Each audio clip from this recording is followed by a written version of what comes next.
Le 19h30, Maria Mallard. Bienvenue à la une de ce journal. Le baromètre Corona passe en code orange, de l'air donc pour de nombreux secteurs. Levée de certaines restrictions pour les concerts, discothèques, l'Horeca ou encore la culture. On en parlera en plateau avec David Brichard.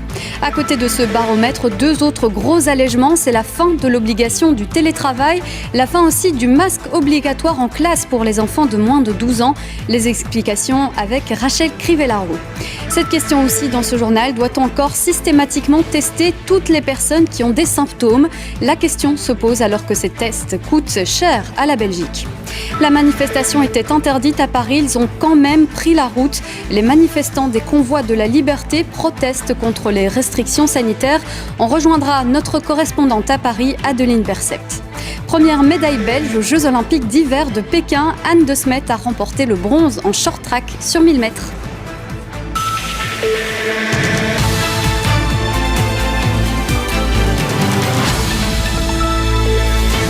Bonsoir et merci de m'accueillir chez vous. Dans la suite de ce journal, un accord pour protéger les océans. Une trentaine de chefs d'État étaient réunis pour un sommet à Brest et déjà certaines associations ne croient pas en ces belles promesses. La synthèse vocale, cette voix créée par un ordinateur, pourrait venir en aide aux personnes qui ont justement perdu leur voix. On vous expliquera comment. On partira en fin de journal à la découverte du café saoudien, un savoir-faire transmis de génération en génération en Arabie Saoudite. Saoudite produit 800 tonnes de café par an et entend tripler sa production d'ici 2025. Un café qui, dans la culture arabe, est symbole d'hospitalité et de générosité.